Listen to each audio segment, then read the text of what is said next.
శ్రీమాత్రే నమః. ఆ మావుల్లమ్మ దయ వల్ల అందరం బావుండాలని మనస్ఫూర్తిగా అమ్మవారికైతే నమస్కరించుకున్నానండి. హాయ్ అండి. అందరూ ఎలా ఉన్నారు? బావున్నారా? మేమైతే చాలా బావున్నామండి. మీరు చూస్తున్నది సురేఖ వ్లాగ్స్ అండి. మొన్న సోమవారం రోజున భీమవరం మావుల్లమ్మ అమ్మవారి దగ్గరికెళ్ళామండి. భీమవరం ఆ మావుల్లమ్మ తల్లంటే తెలియనోళ్ళంటూ ఎవ్వరు ఉండరు. మన ఈస్ట్, వెస్ట్ ఆంధ్రాలో. అంత స్వచ్ఛమైన తల్లి అండి. చాలా నిదర్శనం అండి అమ్మవారు. చాలా చాలా బావుంటారు. మనం తాడేపల్లిగూడెం బలసలమ్మ తల్లి ఎలా ఉంటారో, అలాగే భీమవరం మావుళ్ళమ్మ తల్లి కూడా అలాగే ఉంటారు కదండీ! నేను బలసలమ్మ తల్లిది చీర జాకెట్ పెట్టుకున్నాననేసి ఫుల్ వీడియో కూడా పెట్టాను గదా! అది చూసినోళ్ళైతే మళ్ళీ మావుళ్ళమ్మ తల్లిని కూడా చూపించినట్టు అవుతుందని వీడియో తీశానండి. సోమవారం రోజున ఏరువాక పౌర్ణమి కదండీ! మేము అనుకోకుండానే ఎళ్ళాము. అసలు ఎళ్దామని అనుకున్నాం. బాబు, నేను ఎళ్దాం అనుకున్నాం గానీ, వాడితో కుదరలేదు. ఇంకా వాడికి కాలేజీ ఉంటుంది కదా అనేసి. కానీ సర్లే ఎప్పటికన్నా ఎళ్దాం అనుకున్నాం. కాకపోతే మా వారైతే ఎళ్దామన్నారు. ఆయనకి గుళ్ళయంటే చాలా ఇంట్రెస్ట్ అండి. తీసుకెళ్తారు. నేనే అడగను ఎక్కడ ఇబ్బంది పడతారో అని జెప్పేసి. కాకపోతే ఆయన అడిగితే మాత్రం ఒక్క నిమిషం ఆగనండి ఎళ్ళిపోతానమాట ఇంకా. ఆ రోజున ఇంట్లో నిత్య దీపారాధన చేసేసుకొని, బాబునయితే కాలేజీకి పంపేసాను. లంచ్ బాక్స్ పెట్టేసి, వాడెళ్ళిపోయాక బయలుదేరాము. 9 అయిపోయిందండి ఇంటికాడ బయలుదేరేసరికి.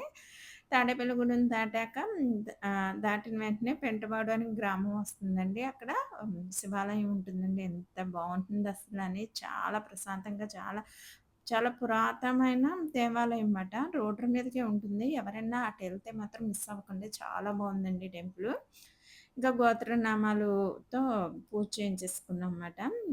అభిషేకానికి అయ్యి అనుకోలేదు కదా! అని చెప్పేసి. అప్పటికి టిఫిను, టీ ఏమి టీ తాగాం గానీ టిఫిన్ ఏమి తినలేదండి.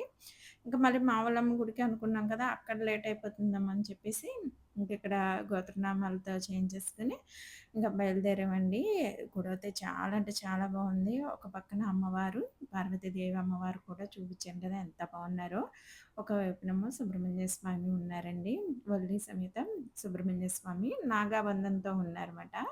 చాలా బావుందండి. గుడి వెనకాల శివ కుటుంబం ఉందండి. అక్కడే అందరూ దీపారాధన చేసుకుంటున్నారు. కార్తీక మాసం వస్తే అసలు ఈ గుడి అస్సలు ఖాళీగా ఉండదంటండి. చాలా బావుంటుందంట. ఇది మనకి రోడ్డు పక్కనే ఉంటుందసల. ఎవరిని అడగనవసరం లేదు. కనిపిస్తూనే ఉంటుందండి. ఇది ఫేసింగు తూర్పు, దక్షిణం అలా ఉంటాయి గానీ, ఇది పడమట ఫేసింగ్ అండి. ఎక్కడో గాని దేవాలయాలు పడమట ఫేసింగ్ ఉండవు. అలాంటిది ఈ టెంపుల్ మాత్రం పడమట ఫేసింగ్‌లో ఉండి చాలా బావుంటుందండి. ఎవరైనా వెళ్తే అలాగ చూసి వెళ్ళండి. చాలా బావుంది. ఇంక మన హిందువులు ఈ వేప చెట్టుకి కూడా పసుపు రాసి పూజించే పుణ్య భూమండి మనది. ఎక్కడ చూసినా వేప చెట్టుకి పసుపు రాసి బొట్లు పెట్టేశారు. చాలా మంచిగా అనిపిచ్చింది. వేప చెట్టు గాలి కూడా చాలా స్వచ్ఛమైన గాలి కదా! చాలా మంచిదండి. ఇంకా బి తాడేపల్లిగూడెం టు భీమవరం మధ్య రోడ్డండి. ఈ రోడ్ అసల ఎక్సలెంట్ ఉంటది. చాలా బావుంటది. ఎప్పుడు మా ఆత్రేయపురం రోడ్డే చూపిస్తాను కదా! మా ఊరు కూడా ఇటు సైడేనండి. గుడానికి అలాగే భీమవరానికి మధ్యలో ఉంటుంది మా ఊరు జల్లికాకినాడ అండి. చాలా బావుంటుంది. కొన్ని కారణాల వల్ల ఎళ్ళట్లేదు. ఎళ్ళినప్పుడు మాత్రం మీకు వీడియోలు మాత్రం కంపల్సరీ పెడతాను. అలాగే ఎందుకు ఎళ్ళట్లేదు అన్న విషయాన్ని కూడా మీకు ఎప్పుడైనా టైమొస్తే మాత్రం ఖచ్చితంగా చెప్తాను. ఎందుకంటే ఎప్పుడూ అమ్మ వాళ్ళ ఇల్లే చూపిస్తున్నాను.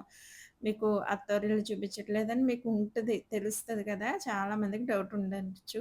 అందుకనే చెప్తాను. ఆ టైం వచ్చినప్పుడు తప్పనిసరిగా మీకు చెప్తానండి అన్నీని. ఇంక అన్నీ కూడా నేను మీతో ఒక్కొక్కటిగా షేర్ చేసుకుంటున్నాను కదా! ఆ విషయం కూడా షేర్ చేసుకుంటానండి తప్పకుండాని. గొడవలు అలాంటివి ఏమీ లేవు. కానీ చిన్న కారణంతో అంటే తక్కువ ఎళ్తాను. చాలా తక్కువగా ఎళ్తాననమాట. వెళ్ళేటప్పుడు వీడియోస్ పెట్టను. ఇష్టపడరు కాబట్టి వీడియోస్ పెట్టనండి. అంతకంటే ఏం కాదు. ఇంకా కారణం ఏంటన్నది ముందు ముందు వీడియోలో చెప్తానులెండి.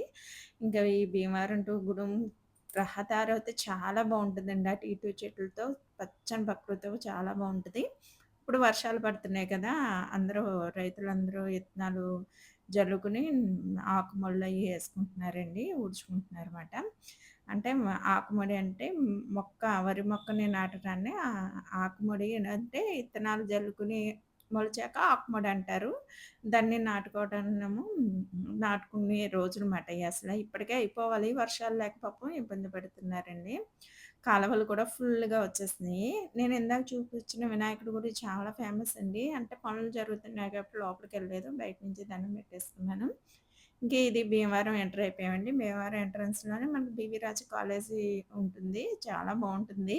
అభిషేక్‌ని అసలే బీవీ రాజు కాలేజీలో ఏద్దామని ఎళ్ళామండి. కాకపోతే మా వాడికి దాంట్లో సీట్ రాలేదు. సరే అని ఇంక గూడెం శశి కాలేజీలో వేసేసామండి. శశి కాలేజ్ అంటే డిసిప్లిన్‌కి అసలు ఎక్సలెంట్ అండి. చాలా బావుంటుంది. ఆహ్, బాగోతే క్రమశిక్షణ అసలు వాడెప్పుడు సైలెంటే. ఇంక దీంట్లోకెళ్ళాక అసల చాలా కామ్‌గా అయిపోయాడనమాట. ఇంకా అదయిపోయిన తర్వాత ఇంక ప్రయాణం ఇంకా ఈ బ్రిడ్జి అవుతే కొత్తగానే అంటే కొత్తగానే ఏం కాదులెండి. ఇదివరకు మేము ఉండేటప్పుడవుతే ఏమి ఉండేది కాదు. ఇప్పుడు అండర్ గ్రౌండ్‌లోంచి వెళ్తున్నామాట. గూడెం నుంచి ఎళ్ళే బస్సులన్నీ అలా దాంట్లోంచే వెళ్తాయండి. ఇంకా మనం అయితే అమ్మవారి గుడికైతే ఇలా వంతెన మించి లోపలికి ఇలా మార్కెట్‌లోంచి వెళ్ళిపోవచ్చు. గోల్డ్ షాపులయ్యి ఉంటాయండి.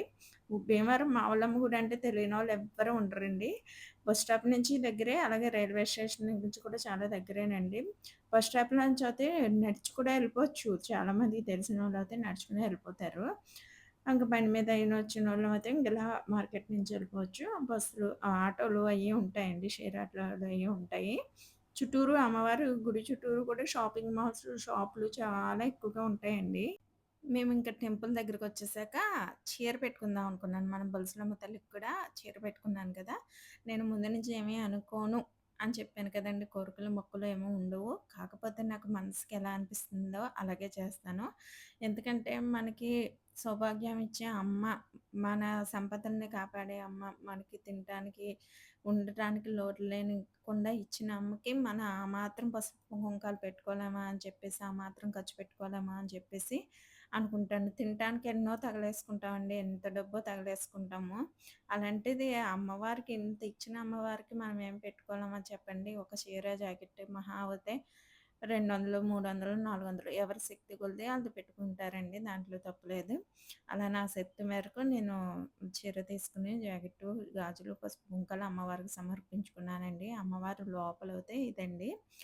చుట్టూ ప్రాంగణం చాలా బా అనిపించింది నాకన్ అసల అమ్మవారిని చూస్తే ఇంకసల నీ కంట్లోంచి నీళ్ళు అలా కారిపోయినాయి. ఇప్పుడు చెప్తున్నా కూడా నాకలా మనసు చాలా హ్మ్. మంచి పాజిటివ్ అండి. అసలు అమ్మ దగ్గరికెళ్తే చాలా పాజిటివ్‌గా ఉంది.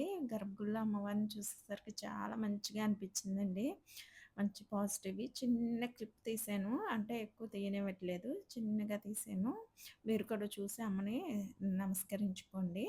చూసినోళ్ళందరికి కూడా మీకు అమ్మ భాగ్యం, అమ్మ దీవెనలు మీ అందరికీ ఉండాలని మనస్ఫూర్తిగా కోరుకుంటున్నాను. ఇంగోండి అమ్మవారిని ఇక్కడ పెట్టి ధాన్యం తోరణాలుగా కట్టి ధాన్యలక్ష్మి పూజ చేశారు. సౌభాగ్య వ్రతం కూడా చేశారండి. ఆడవాళ్ళందరినీ కూర్చోపెట్టి పసుపు కుంకాలతో ధనలక్ష్మి, ధాన్యలక్ష్మి అనే పూజలు చేయించారండి. ఎరువాక పౌర్ణమి కదండీ! రైతుల పండగ కాబట్టి ఆ ధాన్యాన్ని కట్టి అమ్మవారికి పూజ చేయించి, ఆ ధాన్యాన్ని ముత్తైదులకు పసుపు కొమ్మునవుతే అందరికీ ఇచ్చారండి. నేను ఇచ్చేదాకా అయితే ఉండలేదండి. టైం అయిపోతుంది ఎక్కువనేసి వచ్చేసాను. పూజకి చాలా టైం పట్టిందండి. ఇంకా అలాగే అమ్మవారిని దర్శనం చేసేసుకొని, ఇంకా ఇక్కడ పక్కనే హోమం జరుగుతుంది అమ్మవారిది. ఇంకా హోమం చుట్టూరు తిరిగి దండం పెట్టుకొని, హోమంలో బొట్టు పెట్టుకొని, ఇంకా చిన్నగా వీడియోస్ అంటే బయట కొంచెం కవర్ చేద్దామని. అంటే చూసినోళ్ళకి పర్వాలేదు. చూడలేనోళ్ళు కూడా చాలా బా ఎక్కువగా ఉంటారు కదా! భీమవరం మావులమ్మ తల్లి అని చెప్పేసి చుట్టూ వాతావరణం అయితే చాలా బావుందండి గుడి చుట్టూ కూడాని. అమ్మవారు మావులమ్మ అనే పేరు ఎందుకొచ్చిందంటే అమ్మవారు మామిడి తోటల్లో ఉండేవారంట. ఇదంతా ఒకప్పుడు మామిడి తోటలటండి. గుడి ప్రాంగణం అంతా. అక్కడ అమ్మవారు వెలిసారు కాబట్టి మావుళ్ళమ్మ అని పేరొచ్చిందని స్థల పురాణం ఉంటుందండి. ఇంకా ఎక్కువే ఉంటుంది. నేను ఎక్స్‌ప్లెయిన్ చేయలేకపోతున్నాను. ఎక్స్‌ప్లెయిన్ చేసినా ఎక్కువ ఎవరు వినరు కదా! చూసారు కదా! ఇంక నేను తిరిగొచ్చేస్తా అంటే జనం గుడి నిండా ఫుల్ అయిపోయారండి. బయటకి కూడా వచ్చేసారు. బయట మెట్ల మీద కూడా కూర్చున్నాను. నేనెళ్ళేసరికి అంతమంది లేరుమాట. పూజ అయ్యి కొలిది ఇంకా జనం క్రౌడ్ ఎక్కువైపోయిందండి బానే. ఇంకా అమ్మవారి దర్శనం అయితే చేసుకోండి. చాలా చాలా అమ్మవారిని చూస్తేనే మనసుకి అదోలా అయిపోతుంది కదండీ! చల్లని తల్లి మనందరిని చల్లగా చూడాలండి. ఇంకా ప్రతి ఒక్కరు కూడా అమ్మ గుడి ముందే ఆగి దండం పెట్టుకొని మరీ ఎళ్తారండి అందరూ కూడా. అమ్మవారు బయటకే కనిపిస్తారు. ఇది స్థల పురాణం అండి. పురాణం జరిగితే చాలా బా అనిపించిందసలని. నేనదే ఇంకా కొంచెం నాకు రాక ఎక్స్‌ప్లెయిన్ చేయడం రాక ఎక్స్‌ప్లెయిన్ చేయలేకపోతున్నాను. ఇంకన్నీ అమ్మవారి దర్శనం చేసుకొని ఇంక బయటకొచ్చేసామండి. బయటకొచ్చేసి ఆహ్, షాపింగ్‌కెళ్దాం అనుకున్నాను. నా షాపింగ్ కాదులెండి మా వారికి. భీమవరంలోనే తీసుకుంటాం మేము. ఇప్పుడు కాదండి ఎప్పుడూ గూడా మా పెళ్ళైన గాడి నుంచి నేనంటే పెళ్ళైన గాడి నుంచి మా వారోళ్ళైతే చిన్నప్పటి నుంచి కూడా గుడు అంత ఉండదండి బట్టల మార్కెట్. ఇప్పుడంటే చాలా ఫేమస్ అయింది గానీ అన్నీ వచ్చేసినాయి గానీ గుడన్నీ. ఇంకా బట్టలకెళ్ళాలంటే భీమవరమే. మా పెళ్లి బట్టలేంటి ఏయన్నా సరే ఇంక అందరూ కూడా మా ఊరు నుంచి ఒక 16 కిలోమీటర్లుంటది భీమవరం. ఇంకా అక్కడికే ఎళ్తారు. పెళ్లి బట్టల కన్నా బంగారన్నా కంపల్సరీ భీమవరమే అందరికని. నేను కూడా పెళ్ళైన తర్వాత కూడా మా వారు ఎక్కువ భీమవరమే తీసుకొచ్చేవారు బట్టలకి. బాబుకేంటి, నాకేంటి, ఆయనకేంటి ముగ్గురం భీమవరమే. మాకు బాగా ఎక్కువ ఇంకా అలవాటు భీమవరం అనమాట. ఇంకా అందుకనే ఇంకా ఆయన గుడెంలో ఎన్ని దొరికినా ఇప్పుడు ఇంకా భీమవరంలో మాత్రం బట్టలు తీసుకోవడం మానరు కదా! ఆయన సెలక్షన్ ఆయన చేసుకుంటా ఉంటే నేను ఇక్కడ డ్రెస్సులు, చీరలు చూస్తున్నాను. చూడటమే గానీ మనం కొనుక్కోవటం ఉండదుమాట. ఆయనైతే చక్కగా తీసేసుకున్నారు. తీసేసుకొని బిల్ కూడా ఏయించేసుకున్నారు. నేను ఇయన్నీ చూసుకుంటూ కిందకొచ్చేసి ఇంకా బయలుదేరిపోయామండి. బయలుదేరి ఇంకా ఏమి తినలేదు పొద్దున్నుంచి టిఫిన్ ఏమి తినలేదు కదా! ఓన్లీ టీయే తాగాము. అప్పటికే 1:15 అలా అయిపోయింది టైము. ఇంకా టిఫిన్ చేద్దామని బయటికెళ్దాం అనుకున్నాము. హోటల్‌కెళ్దాం అనుకున్నాం. టిఫిన్‌కనే ఎళ్ళాము. శ్రీదేవి హోటల్ అండి. భీమవరంలో ఫస్ట్ నుంచి ఉన్న టిఫిన్ సెంటర్ అంటే టిఫిను, మీల్స్ గూడా ఉంటాయి. ఇంకా శ్రీదేవి హోటల్‌లోకే తీసుకెళ్తారన్నమాట. మా అత్తగారు ఇంకా మేమెళ్ళినా ఎవరం వెళ్ళినా సరే శ్రీదేవి హోటల్‌కే ఇంకా. అలాగా ఏంటంటే ఒక్కసారి అక్కడ బావుంటుందంటే ఇంక దానికే ఎళ్తాం. ఇంక బయటికి ఎక్కడికి ఎళ్ళలేం గదా! ఇంక అక్కడికే తీసుకెళ్లారండి. టిఫిన్‌కని ఎళ్ళాం గదా! ఇంకా 1:30 దాకా అయిపోయిన టైము. ఇక వద్దు లంచ్ చేసేద్దామని నేను ఇంటికాడ అప్పటికే బాబుకి చేస్తున్నప్పుడే నేను లంచ్ చేసేసాను. మళ్ళీ వచ్చి చేసుకోగలమో తెలీదని చెప్పి ఇంట్లో లంచ్ చేసేసానండి. వంట చేసేసాను. అయినా సరే ఇంక మళ్ళీ మనం అక్కడి దాకా ఎళ్ళేసరికి అంటే భీమవరానికి, తాడేపల్లిగూడెంకి గంటంపావు అలా పడుతుందండి. 32 కిలోమీటర్లొస్తది. అందుకని మళ్ళీ అంత టైం దాకా ఉండలేం. మళ్ళీ నీరసం వస్తది. సరే అని చెప్పేసి అది ఉంటే సాయంకాలం తిందాంలే అని చెప్పేసినా ఇంకా అయితే భోజనం అయితే చేసేసామండి. బావుంది. మరీ బాలేదనేం కాదు. నేను ఫస్ట్ టైమ్ అండి దీంట్లో తినడం. ఎప్పుడెళ్ళినా నేను బయట ఏమి తినను. కాకపోతే ఇంక టైం దాటేసింది కదా! అని చెప్పేసి ఇంక తిన్నాననమాట. ఇంక ఈ వీడియో ఇక్కడి దాకా లాస్ట్ అండి.